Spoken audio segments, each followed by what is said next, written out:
롯데그룹 형제의 난이 점점 진흙탕 싸움이 되고 있습니다. 롯데그룹 경영권 분쟁의 본질 무엇인지 그리고 이 논란을 통해 무엇을 봐야 할지 재벌닷컴 정선섭 대표와 함께 말씀 나눠봅니다. 대표님 안녕하십니까? 네, 안녕하세요. 네, 지난 주말 내내 이 신동주, 신동빈 두 형제의 주장이 뉴스가 됐었는데 급기야는 아버지인 신격호 회장이 신동빈 회장을 때렸다 이런 뉴스까지 나왔어요. 자, 어떻게 보고 계십니까? 네. 끊임없이 반복되는 재벌과의 고륙상쟁을 또 보게 되어서 좀 씁쓸하고요. 네. 특히 그 롯데그룹은 비상장 기업이 대부분이어서 네. 경영 비밀주의를 추구하다 보니까 외부에서 전혀 견제할 수 있는 그런 장치가 없다는 점. 이런 것들을 새삼 더 부각돼서 볼 수 있는 그런 상황인 것 같아요. 예. 근데 이러한 재벌그룹 형제의 난, 비단 롯데그룹만의 문제는 아니었고, 과거 현대나 네. 두산, 최근에는 금호그룹도 있었습니다만, 다른 재벌그룹의 어떤 갈등 상황을 보면서 반면교사를 삼을 만도 한데, 항상 이렇게 반복되는 문제가 나오고 있네요. 그렇죠. 우리나라 재벌 구조라는 것이 1인 지배 구조 형태로 돼 있다 보니까 예. 어떤 승자 독식 구도라고 우리가 표현도 합니다만은 이기지 못하면 다 진다. 네. 그러니까 벼랑 끝에서는 어떤 싸움을 할 수밖에 없고 그냥 경영권을 차지하기 위해서 온갖 노력을 다하는 이런 보기에 좀 추악하다고 할까요? 네. 이런 민낯을 드러내는 경우가 많이 있죠. 예. 무엇보다 이제 1세대 창업주에서 2세대, 3세대로 넘어가는 과정에서 어떤 이제 1세대 창업주가 갖고 있는 카리스마를 2세대, 3세대에서는 이게 나눠서 가는 형태이기 때문에 그 과정에서 좀 갈등이 더 많이 나오는 것 같습니다.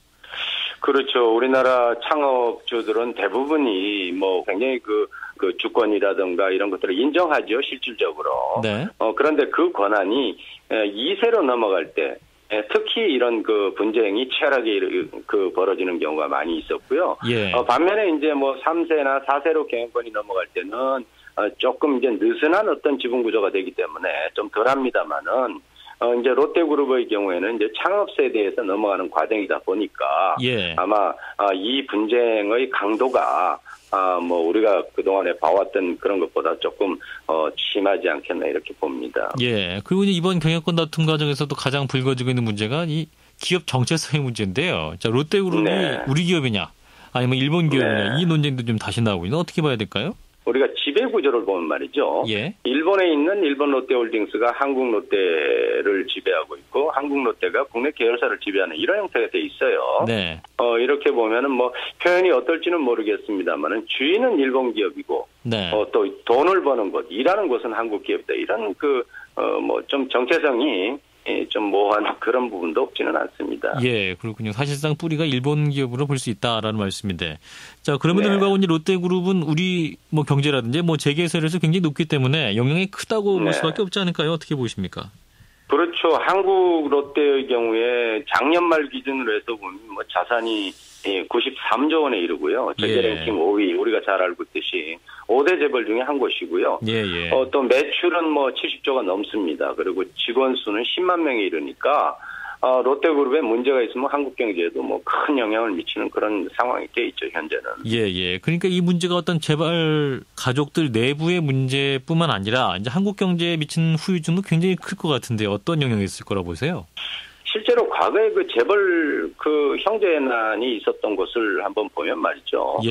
두산이나 금호나 현대나 현재 존재하고 있습니다만 다 경영난에 처하고 있어요. 네. 그리고 우리가 잘 아는 과거의 얘기입니다만 진로 같은 것은 결국 가족 분쟁으로 인해서 부도가 나고 기업이 없어졌어요. 우성그룹도 마찬가지고 그런 것이 너무나 많기 때문에 결국은 이런 재벌의 거대 기업의 침몰은 경제 전반에 미치는 영향이 매우 크죠. 신뢰도도 떨어지고요. 네네. 그래서 어떤 한국 경제에도 큰 영향을 줄 수 있는 그런 우려까지 나오고 있는 상황인데. 자, 그렇다면 이제 우리 언론이나 우리 사회가 이 재벌과 분쟁을 어떻게 봐야 될 것이냐. 지금 이제 언론에서는 거의 막장 드라마를 중계하고 있는 그런 상황까지도 보고 있는데 어떻게 문제를 제기하고 짚어야 될까요? 대부분 언론들이 재미있는 한편의 막장 드라마 방금 말씀하신 것처럼 그런 걸 다루고 있단 말이에요. 이건 이제 객관적 사실을 외면한 채 경영권을 누가 가져갈 것이라든가 편들기에 열중하고 있는데 이것은 본질과는 맞지 않고 이 싸움이 이런 어떤 재벌과의 경영 분쟁이 앞으로 다시는 재발하지 않도록 하는 좀 더 근본적인 사회적 제도적인 변화 이런 것들을 추구하는 쪽으로 승화시켜야 우리가 앞으로 발전이 있지. 예. 우리 경제가 앞으로 천년 만년 계속 그 성장하고 발전하려면 이렇게 계속 반복되면 굉장히 어렵죠. 네네. 자, 그렇다면 또 제도상의 문제를 말씀하셨습니다만 그런 제도상의 문제를 또 어떤 각 재벌기업 내부에 어떤 강요하거나 또 주입시킬 수는 없는 거잖아요. 그러니까 이제 우리가 법은 말이죠. 상법이라든가 회사법이라든가 여러 공정거래법이라든가 존재하고 있죠. 이것은 실제로 이제 기업들의 어떤 전행적인 어떤 경영, 비밀주의 경영 이런 것을 차단하고 또는 그것을 투명하게 만들기 위해서 만들어진 것이거든요. 예. 그 법을 보면은 실제로 뭐 이사회라든가 회사의 권한이라든가 대표이사의 제한된 어떤 행위라든가 이런 것들 다 이제 정하고 있습니다만은 예. 실질적으로 그것이 작동을 하지 않는다는 거예요. 네. 이런 사회적 여론과 지적과 이것이 뒤따라야 되겠죠. 예. 이제 CEO 승계 시스템과 관련해서도 좀 뭔가 안정적인 시스템이 마련돼야 한다 이런 목소리도 있습니다만 이 부분은 어떻게 고쳐야 될까요?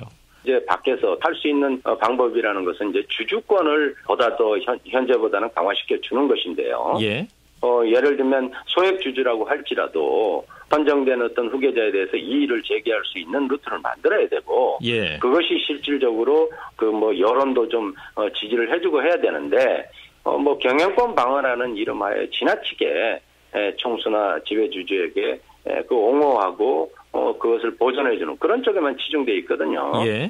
그런 것들을 좀 전향적으로 바꿔볼 필요가 있겠죠. 예, 그렇군요. 네, 말씀 여기까지 듣겠습니다. 고맙습니다. 네, 감사합니다. 네, 재벌닷컴의 정선섭 대표였습니다.